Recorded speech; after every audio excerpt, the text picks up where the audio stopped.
Greetings guys, this is Sloshworks and I got something really special for you all today. It's gonna seem a little bit outdated and a little bit old-fashioned to some of you, I'm very sure, but this was one of the games that I grew up on. This was one of the ones that, one of the first games that I really got into. This and Civilisation 1 were the ones that I spent the majority of my time playing. And this is the original 4X game. This is the original space galaxy expansion, domination, exploration kind of thing. As you can see, it was made in 1993, and look, to tell you the truth, this is one of the games that I still play. I've been playing this constantly since 1993. It's not something that's ever left my computer, and it's up on GOG on goodoldgames.com for very cheap. I think I got this particular copy of it for $2 for this and number 2. So what I was thinking was we could do a little bit of series of this. I mean, I personally think this is one of the greatest games ever made, and I think you'll enjoy it, especially if you've never seen it before. So what we're going to do, we're going to go new game, and I think for our first playthrough we probably don't want to go on a large or a huge because they can take quite a while. We'll go medium. We don't want to play it on easy, we don't play it average, we'll play it on hard, and with medium I think we'll go with 4 opponents. Okay, these are the races that we have. We have humans, which are expert traders and magnificent diplomats. Let's explain that a little bit more. You can actually win the game by diplomacy. Very difficult. It is possible. You got the Marushan, the kitty cats, who are superior gunners, who I've never really liked. You've got the silicoids, who are immune to hostile planets, environments, which as we start to play you'll see how many planets we're limited from actually being able to use without researching the appropriate technology. We got the Sacra, increased population growth. Each female lays an absolute crap ton of eggs and they fill their planets up really quickly. We got the Cylons, superior research techniques, which will probably end up going this game. We got the Alkari, which are the birds. Marushan and the Alkari are from very specific types of play, and I don't particularly like them all that much. You got the Klakon, you got the insect, increased worker production. I think they can be quite good. You've got the Bulrathi, who basically are really good at taking over planets on the ground. Big and tough and smash you. You've got the Mechlars, the robot race, enhanced factory controls. They're really good on... Well, I mean, they don't have to expand as quickly as some of the other races to maintain superiority, but if you can't get improved echo restoration quickly, quite rapidly, means that you're spending the majority of your money on your echo just to keep your planets from becoming polluted. But as we go, you'll see what that means. And we've got the Darloks, the Supreme Spies, who are massively fun to play, but we're going to go with Cylon. We've got the different coloured banners. They just basically mean what kind of ship types you get, you know, ship models. And I prefer the white one, so we'll go white. My name will be Sloshworks. Now we'll just go with Slosh. And my home world can be Sloshworks. And let's go. So basically this is our screen. Looks a little bit dated, doesn't it? We'll go to the full map. You can see that we're down here in this corner. All races do start on a yellow planet. So we're against the Alkari, the Silicoid, the Bulrathi, and the Sacra. So, I mean, it's unlikely that there's one there. There's probably one there. There's definitely one up in that lot.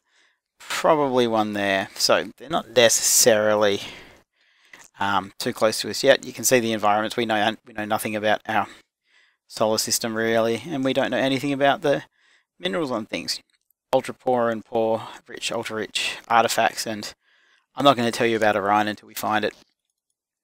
Alrighty. So, just to start with, we always start with 2 scouts and a colony ship. And we can only travel 3 parsecs before we research the proper technology. So we're limited to these 3 planets here. I'm going to take a risk and say that the red one right there is going to be the best one for our colony ship to go to. And you can see I've split the scouts up to go to one to each of the other ones. Now, I like to do it this way. Not everybody does. I like to drop my industry down to 1. So I'm always building 1 factory, keep my planet clean.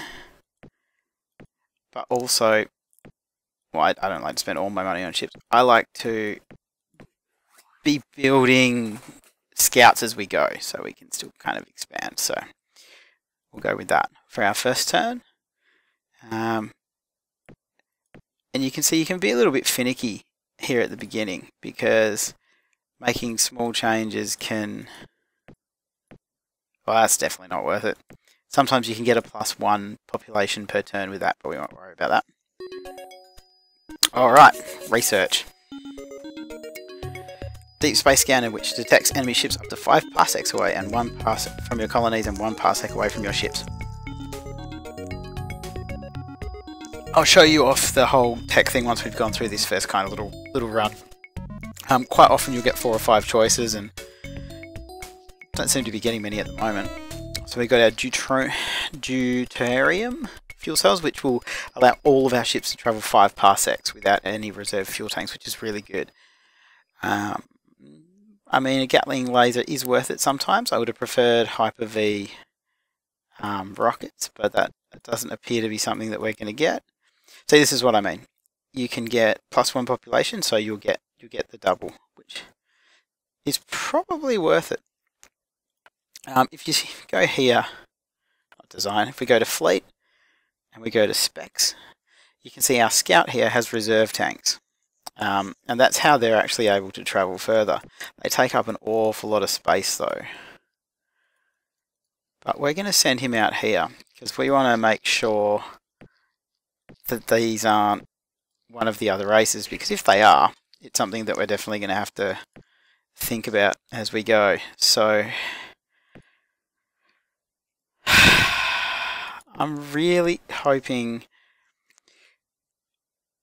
See, I didn't go to the blue because they're quite often planet environments that you can't get with your normal colony ships. You do need to build different, like barren and tundra colony pods on your ship designs to actually colonize planets, and we don't know what we're going to run into, so that's the most likely going to be the one that has something we can land on, but it could be poor, so let's see.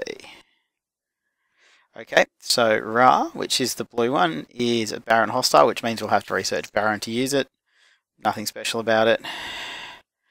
Galos, the one down there, is an arid, which we could have landed on. And the one we picked with our colony ship is a toxic ultra rich with a population of 40 max, which is excellent to have, but we definitely can't land there. So what we're going to do is we're going to move our scout onto that toxic one there, the ultra rich, so that if any other ships do actually approach it to explore it, they'll run into our scout, and if they have no weapons on them, like a lot of ships do at the very beginning, they'll just turn around and fly away, and they won't be able to land there. Okay, so force field +2 defector shields. So here we've got either improved terraforming +10, which adds a +10 max to our planet populations, which you actually have to terraform each individual planet, so that does become quite time consuming. Or we could go straight for the barren planets, and we did have one, didn't we? No, we're going to go for the terraforming one because it's a much lower total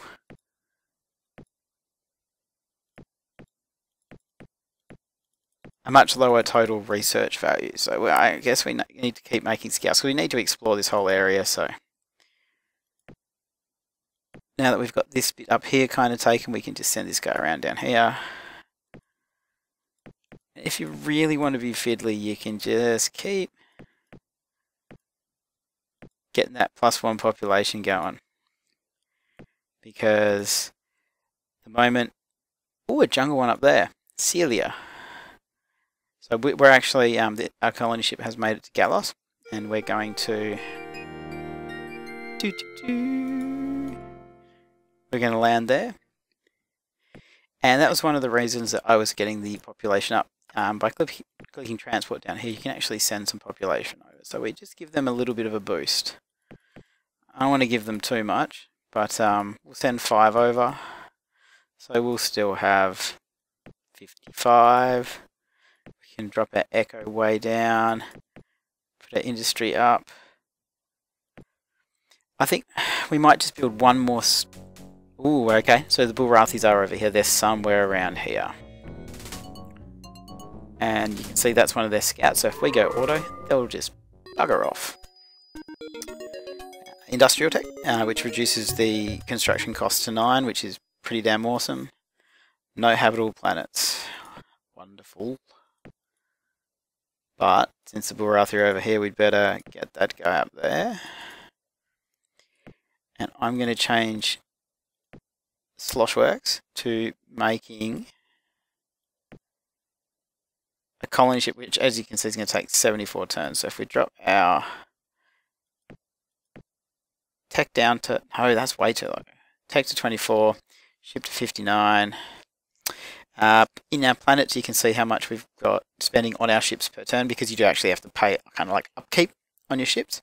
How much you're spending on spying, security, and missile bases. And trade becomes quite important later, but almost had him build the wrong thing. But we want to start taxing. We'll just go up a few, won't really affect anything. And we'll get this planet here to spend almost all of its money building scout ships, because... Okay, so this is what I was going to talk about. Orion. Now, this game's called Master of Orion, and the planet Orion is guarded by this guy, the Guardian, with 8,000 health. I have 3. If you can kill the Guardian, you get a whole pile of free tech and the best weapon tech in the game, and it also gives a 4x modifier on technology research on that planet. So what we're going to do is we're going to retreat, but we're going to die. So that was that one. That was that one. So we know that this is Orion, which is kind of good because it is in the middle of all of our planets, which means we should kind of be able to look after it. I mean, we've got our jungle up there, which not really going anywhere with any of this stuff. You can see, I know I'm throwing out a lot of information at you guys quickly, but I've been playing this game for a very long time, and I'm trying to think about what the most important things are that you guys do need to know. So you can see these little light globes are slowly filling up. You can see the planetology, because improved terraforming is it's 110 total research required. So you can see that's slowly filling up. But we'll get there. There's no need to worry yet. So we'll click through a few turns. We've got some of our money saved up. We'll put 2 over to Galos just to get that scout ship coming along, because the Sakras are attacking now. Okay, so the Bullrathi and the Sakras are both over there. We've got 2 scouts over there. How'd that happen? Okay, well, we definitely don't need both of you there. So we can't go any of those whatsoever. And we haven't done that one, so I think we'll put one down there. It's kind of like using these guys as a bit of an early warning system, if that makes sense. It stops people being able to get to you without you knowing they're coming, when you have this kind of like wall of scout ships out there. So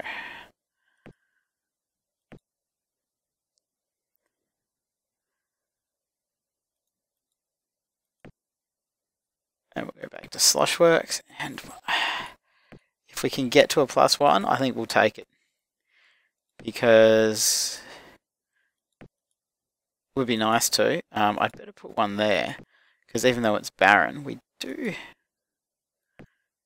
want to know if somebody's arriving. So another no habitable. It's good they can't get through, but now if I remember right, that one was the Orion, so we'll find out what that one is over there. We'll see what you're up to here. Ooh, ecologically fertile, excellent. That's one we kind of do want. I'm going to have to start concentrating a little bit more on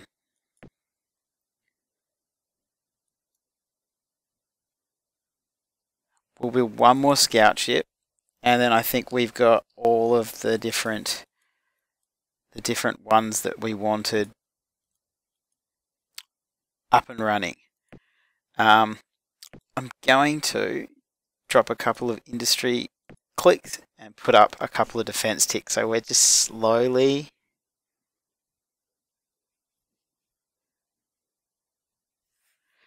very, very slowly building up the defences, which is essentially missile bases. So this one can go down here.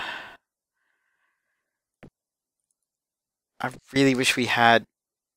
Okay, so we've got a 7% chance next turn to learn improve terraforming. The more you play this game, the more you'll love that music. That music means you learned something. No, we don't want to automatically increase it because we want to do that ourselves. Now with these environments, Barren, Tundra, Dead, Inferno, I think that's the right order. A Tundra colony ship can colonize a barren environment, and a Dead can colonize a Tundra, but not the other way around. So kind of they cover the ones before them. But that's 1,000 and that's 250, so we're going to go for that. Okay, so we got another one we can go there. We got a steppy environment. We got a jungle with a 90 max up there, which is pretty good. We should probably get that one as quickly as possible. We got the Guardian. We don't know what that is. Got the ocean one down there.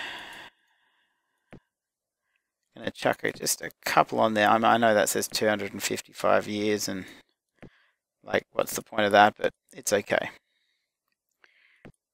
It'll get there. We've built up a little bit of reserve, not much, but it'll make a little bit of a difference. Oh, that's right. We need to terraform.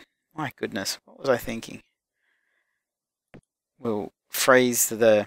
Oh my! I forgot to say. If you click on these here, you can actually make it stay at that level and it doesn't change. So what we're going to do, we're just going to check everything on terraform there. We're going to leave the ship in the defense like that, tech like that, and we're just going to terraform there. And we're just going to get it done as quickly as we can. A desert, another one that we can actually colonize. So we've got, well, this isn't too bad a starting place really for the game, so I'm actually going to save it as maybe safe. And we'll just keep going as we're going. You can see now that Sloshworks has a 110 max. Gatlos has a 73 plus, which means it's actually working on it. I'm going to drop it down to have some more in industry because they've got so little that it's actually a bit of a pain. We won't worry about getting any plus tech, plus population on that because we're only like 5 off the max anyway. So, but we do want our echo to be always clean. They're all good now. We'll just go up till they're clean. Drop everything there. Chuck defenses up. Build our industry up. Drop our industry down. Our ship up one. And maybe I'll chuck that up a couple, just so it's building up. Because the moment we run into other people, we're going to have to start spending our money on spying and stopping spies and all that kind of stuff. What were you researching with the computers? Deep space scan, so we'll be able to see further. Hopefully we'll get that pretty soon. Okay, that'll still stay on 2. That'll still stay on 1. Alright, so we have a colony ship, which can go 3 parsecs, so I don't know if we can even get it anywhere. I mean,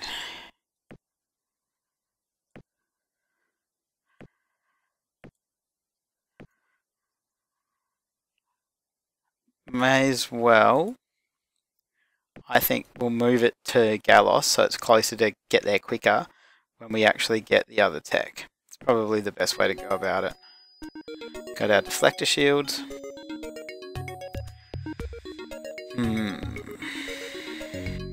We're getting to the point where we're going to actually start having ground combat pretty soon, so I think we'll probably need the deflector shield first.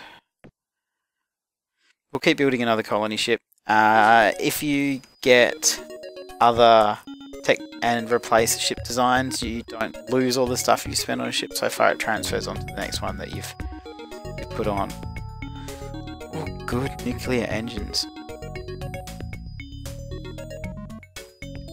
Okay, engines are another big thing. You can see how slow our ships have been moving so far, but with the nuclear engines we can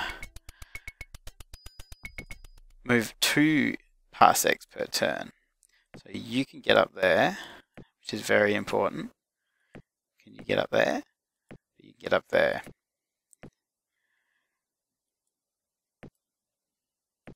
We're going to drop down to 2 factories per year and put some more on tech, because Cylons really need to get that tech advantage at the start. Especially with the weapons. I mean, the weapons we have are just so useless. Finally get our deep space scanner and our cheaper factories. Alright, so here, ECM jammers. They effectively are defense against enemy missiles. Very useful. Battle computers increase our accuracy. Also very useful. One's 3,800 research points, one is 1370. So I think we'll just stick with the 1370. And Duralloy armor, which you chuck on the ship, adds a massive amount to the weight and the cost and all that kind of stuff. But it's very useful. Only choice we've got, we may as well do it. And now we have a Gatling laser which fires up to 4 times per turn for 1 to 4 points of damage with each hit. And we'll skip Hyper V rockets because we're apparently not going to get them this time. They're not going to show up. We'll go straight to Hyper X because it'll be very good to get them, and I might actually end up showing you a bit of a bug around that. You can see we've got a missile base now, which is very, very useful.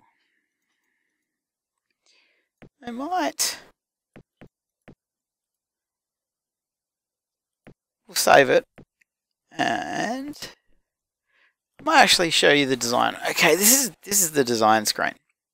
Makes a lot of sense, right? So you've got small, medium, large, huge ships. Huge ships at the moment would take an hour and a half of real time probably to build. But if we go with a small one, rip out the reserve tanks, we still can't put a Gatling laser in because same as iPhones, same as technology these days, the higher parsec technology we get, the smaller and cheaper things are. So we can't actually use a Gatling laser on a small ship now, but we will be able to down the line. So if we go to a medium ship and chuck on a Gatling laser, a level 1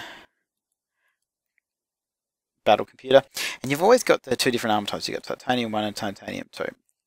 Takes up a lot of size. And I was thinking that we would add a nuclear missile. And we will call it a cannon fodder. Nope, we won't, because it doesn't give us that many letters. We will call it a...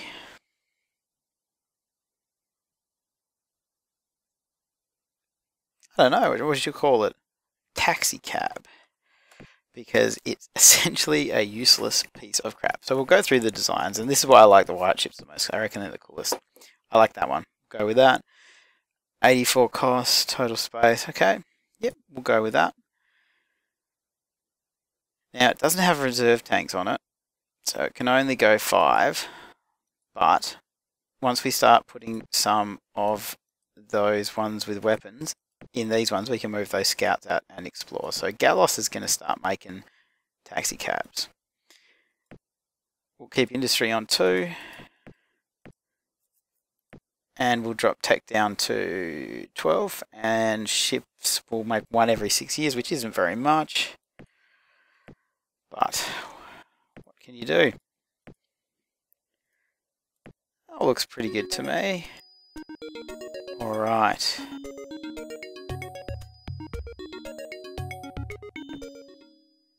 So what we're going to do, this is actually a good thing I can show you. So we'll clear the thing, and first thing we'll do is put a barren colony base in it, and we will put a nuclear missile on it, because we don't want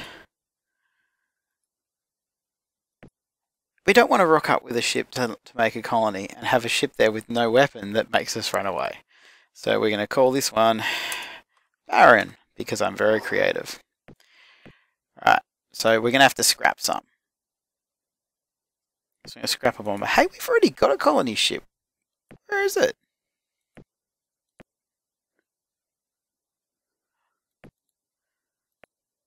Oh, it's going to land there next turn. Okay, so what we're going to do is we're going to change that to a Barren. You can see we're on a colony ship, which is going to take 19 years because we've been working on it for a while. And if we went to a taxi cab, we'd just get 1 straight away instead of it taking a while. But we'll make a Barren instead. And we'll build a new colony on Celia.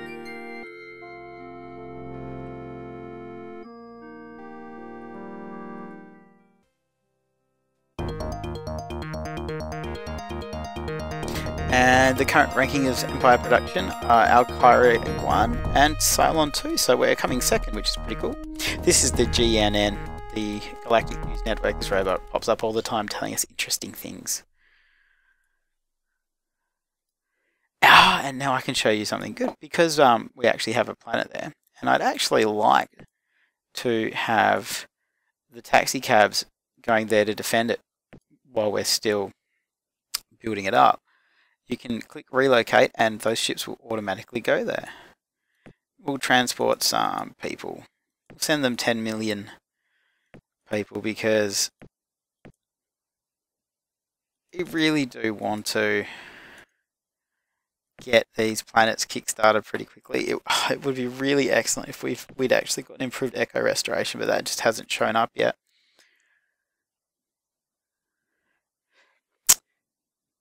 And my time is getting a little bit towards half an hour, so I think I'll save this one and I'll leave it here for now.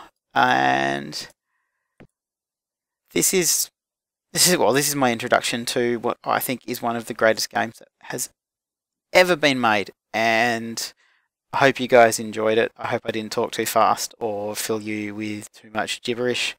As I said, I've been playing this game for 1993, 2003, 2013, for 21 years. That can't be right. Oh god, that's right, isn't it? Okay, so I've been playing this game for 20 years. So I do a lot of it without thinking. And if I was talking too fast, please let me know. And yeah, any questions or comments, leave them down below. I really hope you enjoyed the episode. I'm really looking forward to playing a full game of this and sharing, as I said, what is one of the greatest games ever made. So thank you very much for watching, and I'll see you next time.